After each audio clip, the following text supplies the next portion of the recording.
ओम शांति। आज 16 मई 2024 की साकार वाणी सुनेंगे। बाबा कहे, मीठे बच्चे, अपने को सुधारने के लिए अटेंशन दो, दैवी गुण धारण करो। बाप कभी किसी पर नाराज नहीं होते, शिक्षा देते हैं, इसमें डरने की बात नहीं। परमात्मा के हम अनेक रूपों में देखते हैं, जैसे वे हमारे टीचर हैं, सद्गुरु है, तो पिता भी है। तो आज पिता के रूप में परमात्मा हमें कहते हैं कि अपने आप पर अटेंशन दो, दैवी गुणों को धारण करो। और जब परमात्मा पिता के रूप में हमें कुछ समझाते हैं तो उसे डरना नहीं है, नाराज होना नहीं है। प्रश्न है, बच्चों को कौन सी एक स्मृति रहे तो टाइम वेस्ट न करे। उत्तर दिया है, यह संगम का समय है, बहुत ऊंची लॉटरी मिली है। बाप हमें हीरे जैसा देवता बना रहे हैं। यह स्मृति रहे तो कभी भी टाइम वेस्ट न करे। यह नॉलेज सोर्स ऑफ इनकम है, इसलिए पढ़ाई कभी मिस नहीं हो। माया देह अभिमान में लाने की कोशिश करेंगी, लेकिन तुम्हारा डायरेक्ट बाप से योग हो तो समय सफल हो जाएगा। हम में से कई आत्माएं ऐसी हैं जो इस 100 साल के संगम युग में इस ज्ञान में आने के लिए बहुत लेट हुआ है।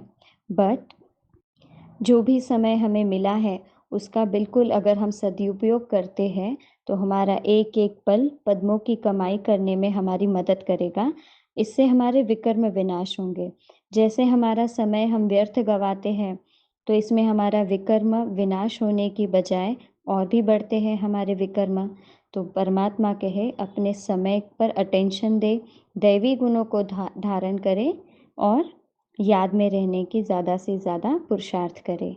ओम शांति। बच्चों को यह तो मालूम है कि यह बाप है, इसमें डरने की कोई बात नहीं। यहाँ कोई साधु महात्मा नहीं है जो कोई बद्दुआ करेंगे या गुस्सा करेंगे। उन गुरुओं आदि में तो बहुत क्रोध होता है, तो उनसे मनुष्य डरते हैं, कहाँ श्राप न दे देवे। यहाँ तो ऐसी कोई बात नहीं। बच्चों को कभी डरने की बात नहीं। बाप से डरते वह है जो खुद चंचल होते हैं। वह लौकिक बाप तो गुस्सा भी करते हैं, यहाँ तो बाप कभी गुस्सा आदि नहीं करते, समझाते हैं। अगर बाप को याद नहीं करेंगे तो विकर्म विनाश नहीं होंगे। और जब हम परमात्मा को पिता के रूप में देखते हैं तो हमें इस बात को भी एक्सेप्ट करना चाहिए कि बाप कभी बच्चों के लिए गलत नहीं कहेंगे। तो अगर कभी कहीं बात पर हमें परमात्मा या पिता के रूप में डांट भी देते हैं तो हमें उस बात के लिए गुस्सा नहीं होना चाहिए, या फिर ये नहीं सोचना चाहिए कि ऐसे कैसे करते हैं, हमारे अच्छे के लिए करते हैं। यही हम हमारे लौकिक माता पिता के बारे में भी सोचते हैं, ये तो अति उच्च स्थान पर बैठे हुए हमारे परमात्मा हैं।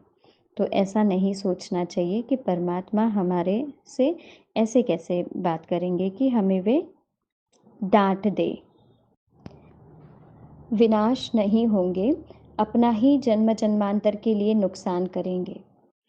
बाप तो समझाने देते हैं आगे के लिए सुधर जाए, बाकी ऐसे नहीं कि बाप नाराज होते हैं। बाप तो समझाते रहते हैं, बच्चे अपने को सुधारने के लिए याद की यात्रा पर अटेंशन दो, साथ साथ चक्र को बुद्धि में रखो और दैवी गुण धारण करो। याद है मुख्य। आज धारणा के लिए 3 पॉइंट बाबा ने हमें बताई है। एक है सबसे ज़रूरी, याद की यात्रा में रहना है। दूसरा है बुद्धि में निरंतर स्वदर्शन चक्र घूमता रहे। और तीसरा है दैवी गुणों की धारणा। दिन भर में आज चेक करना है कि इन तीनों पॉइंट में हम कहाँ तक सही उतरते हैं। बाकी सृष्टि चक्र की नॉलेज तो बहुत सिंपल है, वह है सोर्स ऑफ इनकम, परंतु उनके साथ दैवी गुण भी धारण करने हैं। इस समय है बिल्कुल आसुरी गुण। छोटे बच्चों में भी आसुरी गुण होते हैं, लेकिन उन्हों को मारना बिल्कुल नहीं है और ही सीखते हैं। अगर हम इस ज्ञान मार्ग में चलकर उनको डांटते मारते हैं तो वो और ही हमसे सीखेंगे मारपीट करना। बल्कि हम जब ज्ञान मार्ग में चलते हैं तो किस प्रकार संयम से रहकर प्यार से ज्ञान मार्ग में रहते हुए उन्हें कैसे सिखाते हैं, इस पर वो हमसे सीखते हैं। तो बाबा कहे, बच्चों को मारना नहीं है। वहाँ सतयुग में तो सीखना नहीं होता है, यहाँ तो माँ बाप से बच्चे सब सीखते हैं। बाबा कहे कि साहूकारों के लिए तो यहाँ जैसे स्वर्ग है, उनको ज्ञान की दरकार नहीं।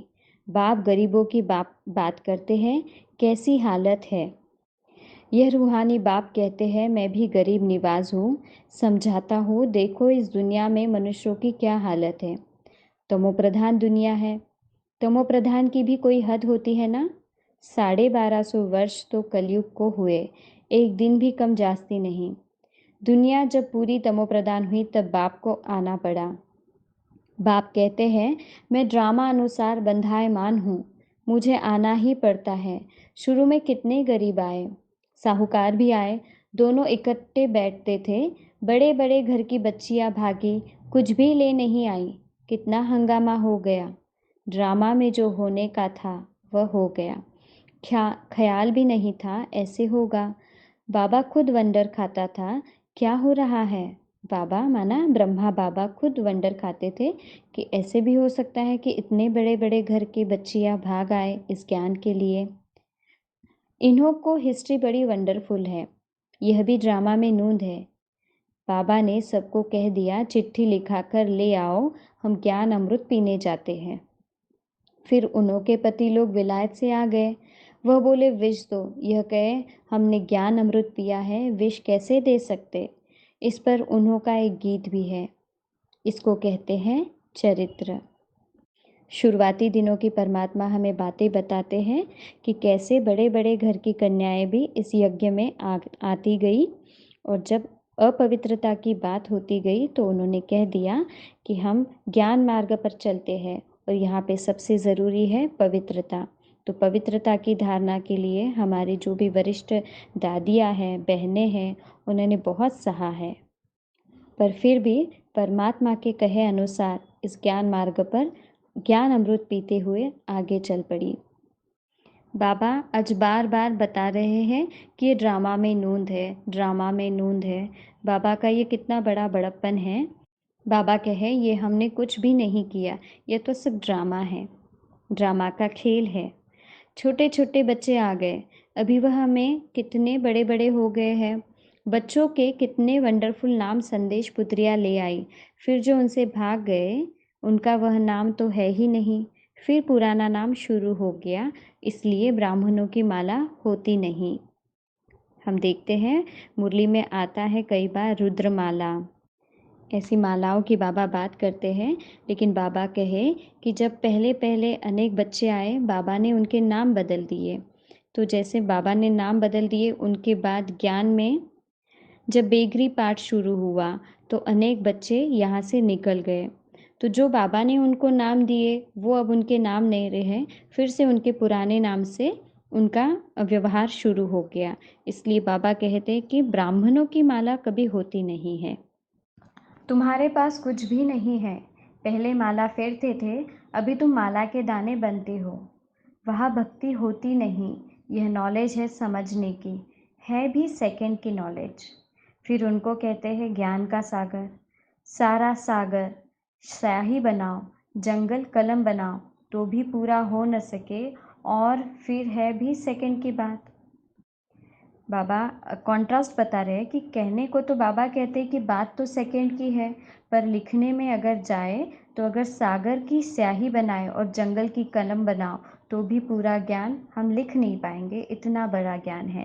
पर बात हमारी समझ की है कि जैसे ये समझ हमें आ जाती कि सच में परमात्मा यहाँ आकर हमें पवित्र बना रहे हैं, पतित से पावन बनाकर तमो प्रधान से सतो प्रधान बनाकर ले जा रहे हैं, ये बात समझ की है, और समझ एक सेकंड की है।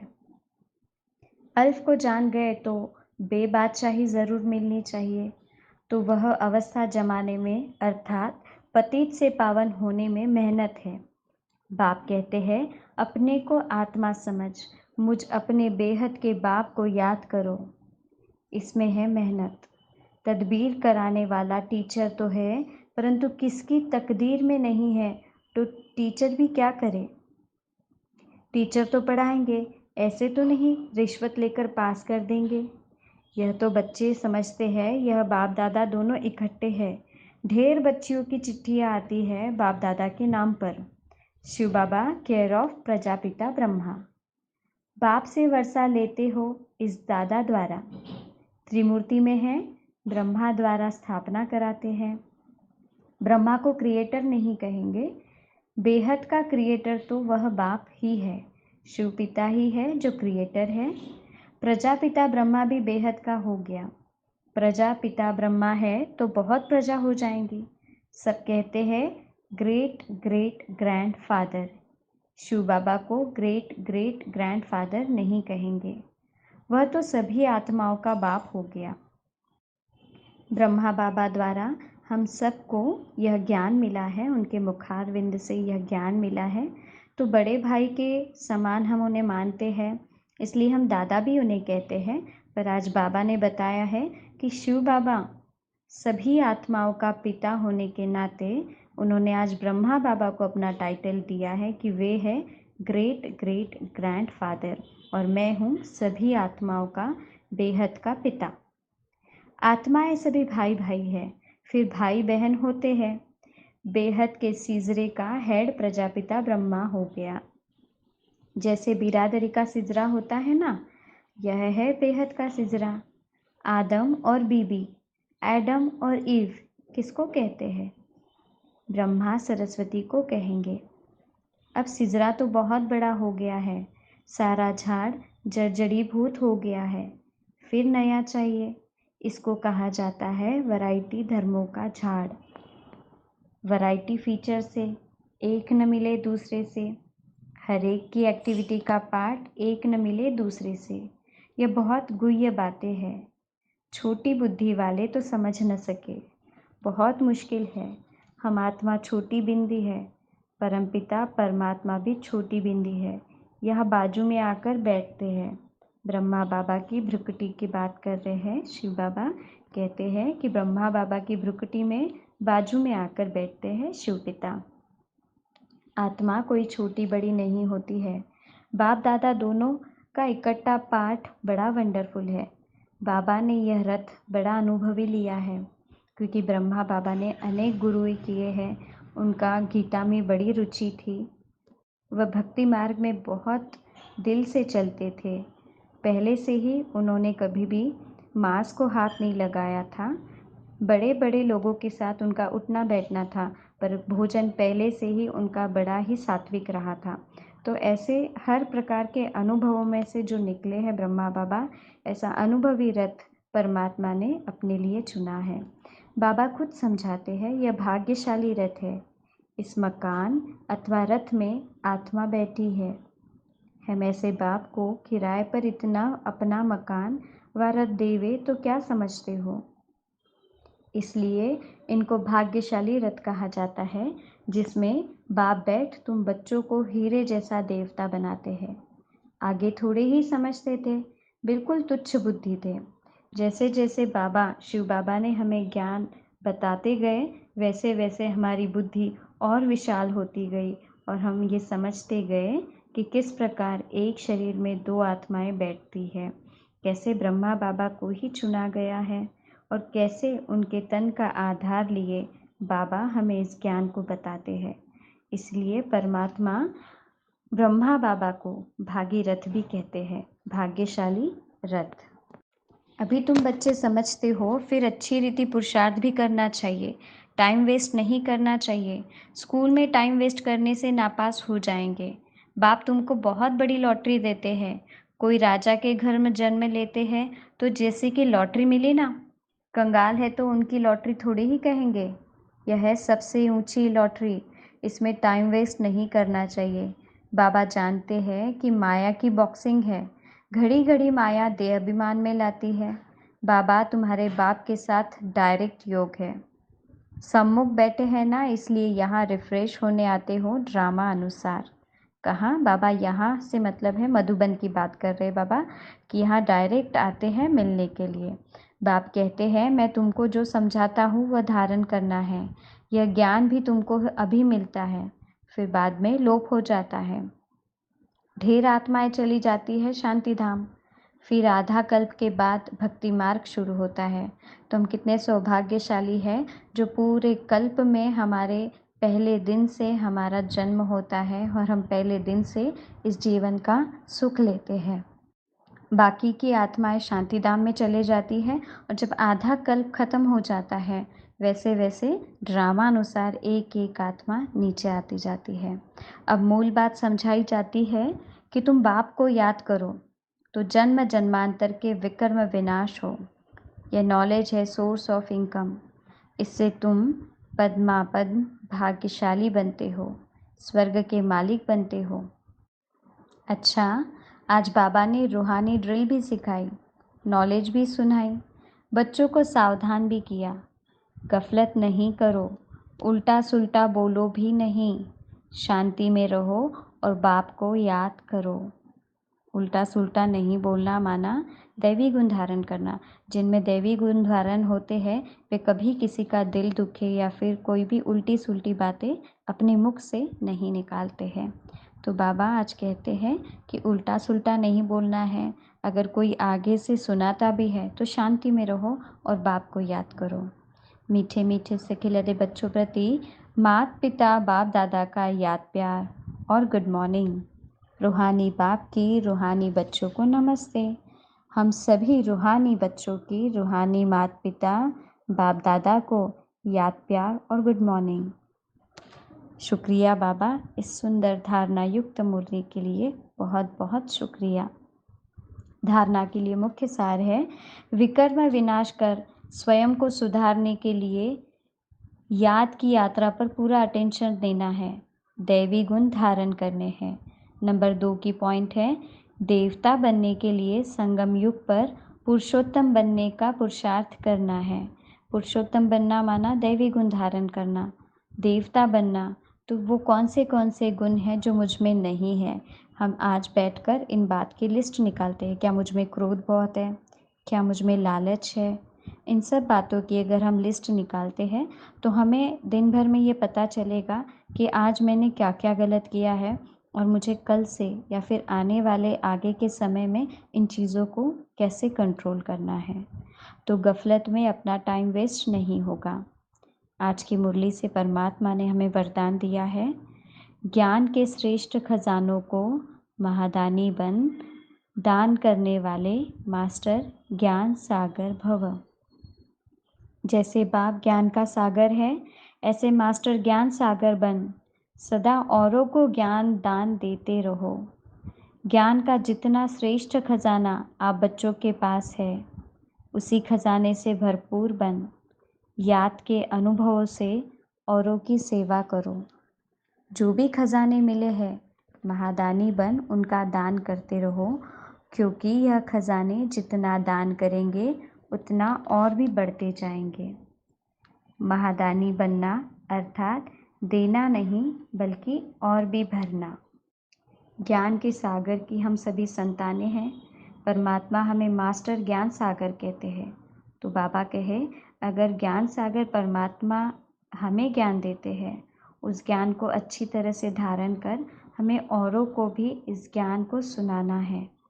तो यह ज्ञान देना नहीं हुआ बल्कि इस देने में हमारा ही बढ़ रहा है। तो ऐसे खजाने मिले हैं जो महादानी बन उनका दान करते रहना है, क्योंकि जितना दान करेंगे उतना बढ़ता जाएगा। और आज हमें बाबा ने टाइटल भी बहुत प्यारा दिया है कि महादानी बनना है, महादानी भव।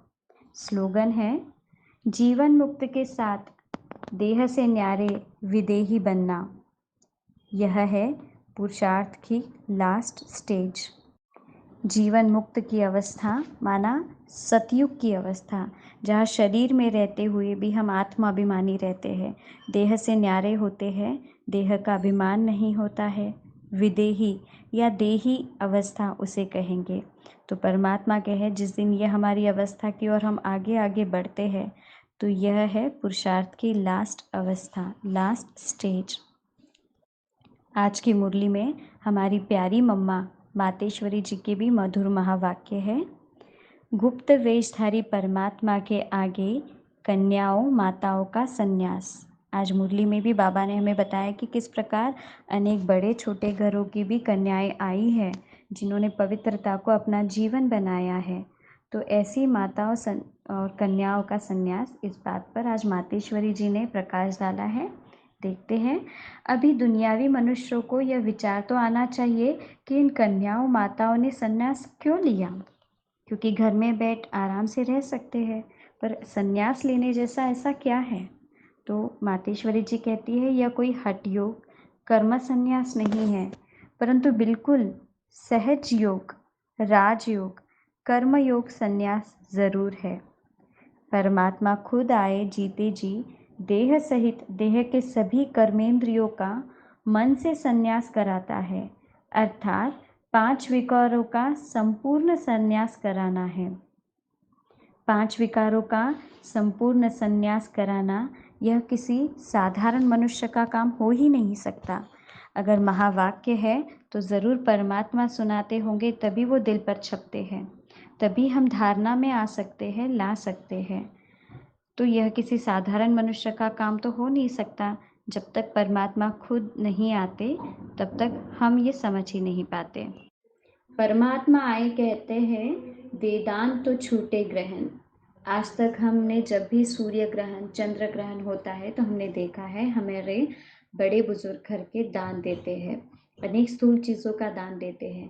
परमात्मा कहे, इस समय सृष्टि को ही ग्रहण लगा है और इस ग्रहण से छूटने के लिए दान देना है 5 विकारों का, तो ज़रूर यह ग्रहण छूट जाएगा। अब माया का यह ग्रहण जो आधा कल्प से लगा हुआ है, इससे आत्मा काली पतित बन गई है। इनको फिर से पवित्र बनाना है। देखो देवताओं की आत्माएं कितनी पवित्र और चमत्कारी है। जब सोल पवित्र है तो तन भी निरोगी और पवित्र मिलता है। अब यह भी संन्यास तब हो सकता है जब पहले कुछ चीज मिलती है। गरीब का बालक साहूकार की गोद में जाता है तो जरूर कुछ देख गोद लेता है, परंतु साहूकार का बालक गरीब की गोद में नहीं जा सकता, है ना। कोई भी खुद से अपने बच्चे को गरीबी में नहीं ढकेल देता है। हाँ, पर ज़रूर गरीब अपने बच्चे को साहूकार की झोली में डाल देता है। तो यहाँ यह कोई अनाथ आश्रम नहीं है। यहाँ तो बड़े बड़े धनवान, कुलवान माताएं, कन्याएं हैं जिन्हों को दुनियावी लोग अब भी चाहते हैं कि घर में वापस आ जाए, परंतु इन्होंने क्या प्राप्त किया है? जो उस मायावी धन पदार्थ अर्थात सर्वंश संन्यास किया है। मतलब क्यों सब कुछ छोड़कर यहाँ पर आई है ये सभी, तो ज़रूर उनसे उन्हों को जास्ती सुख शांति की प्राप्ति हुई, तो भी तो उस धन पदार्थ को ठोकर मार दी है। ऐसा तो कुछ ज़रूर मिला होगा जो स्थूल सुख और शांति वैभव से ज़रूर कुछ ज़्यादा ही मिला होगा। जैसे राजा गोपीचंद ने अथवा मीरा ने रानी पने का अथवा राजाई का संन्यास कर दिया। हमने सुना है मीरा जी ने रानी पद छोड़कर गली गली में श्री कृष्ण के नाम से घूमती रहती थी, तो ज़रूर जो रानी पद को छोड़कर घूमी होंगी उसे उससे ज़रूर कुछ ज़्यादा ही मिला होगा। तो परमात्मा कहे, यह है ईश्वरीय अतीन्द्रिय अलौकिक सुख, जिसके आगे वो दुनियावी पदार्थ तुच्छ है। उन्हों को यह पता है कि इस मरजीवा बनने से हम जन्म जन्मांतर के लिए अमरपुरी की बादशाही प्राप्त कर रहे हैं, तभी भविष्य बनाने का पुरुषार्थ कर रहे हैं। हम जो कर रहे हैं वह सिर्फ एक जन्म के लिए नहीं कर रहे हैं। भले इस जन्म में हमें लगे कि हमने बहुत कुछ गवा दिया है या फिर बहुत कुछ सुख, जो बड़े अमीर हैं उन्हों को लगे कि हम यहीं पर स्वर्ग में हैं, पर जब हम देखते हैं कि कैसे दादियाँ बड़े बड़े घर से आकर बाबा के पास 14 साल किस प्रकार उन्होंने तपस्या की, तो ज़रूर उन्हें ये पता होगा कि इस जन्म के साथ साथ हमारे अनेक अगले जन्म में भी यह प्राप्ति हमें काम आएगी। हम अमरपुरी की बादशाही प्राप्त करेंगे, तभी भविष्य बनाने का पुरुषार्थ सबने किया और हमें कराने के लिए कह रहे हैं। परमात्मा का बनना माना परमात्मा को ही जाना, सब कुछ उनको समर्पण कर देना, फिर वो रिटर्न में अविनाशी पद दे देता है। तो यह मनोकामना परमात्मा ही आकर इस संगम समय पूर्ण करता है, क्योंकि अपन जानते हैं कि विनाश ज्वाला में तन मन धन सहित सब भस्मीभूत हो ही जाएगा, तो क्यों न परमात्मा अर्थ सफल करें। अब यह राज भी समझना है। हमको कोई सन्यासियों के मुआफिक, मंडलेश्वर के मुआफिक यहाँ महल बनाए नहीं बैठना है, परंतु ईश्वर अर्थ बीज बोने से वह भविष्य जन्म जन्मांतर इनका बन जाना है। यह है गुप्त राज। प्रभु तो दाता है, एक देवे 100 पावे, परंतु इस ज्ञान में पहले सहन करना पड़ता है। जितना सहन करेंगे उतना अंत में प्रभाव निकलेगा। इसलिए अभी से लेकर पुरुषार्थ करो। हमारे इस ज्ञान को सुनने से पहले ही दुनिया में अनेक तर्क वितर्क लगाए जाते हैं। यहाँ आने के लिए भी अनेक बार रोक टोक होती है, पर जब यहाँ आते हैं तो क्यों यहाँ के ही बन जाते हैं, इस बात को समझना चाहिए। परमात्मा कहते हैं कि यहाँ आने के लिए पहले तो बहुत सहन करना पड़ता है, पर जब सहन करते हैं तो अंत में उसका प्रभाव भी निकलेगा। देखते हैं कि हम आत्माओं में कितना चेंज हो रहा है, हमारा स्वभाव, हमारा रहन सहन, खान पान किस प्रकार सुंदरता में बदलता जाता है। तो इसलिए बाबा कहे कि अंत में प्रभाव तो ज़रूर निकलेगा, लेकिन इसके लिए अभी से पुरुषार्थ करना ज़रूरी है। अच्छा, ओम शांति।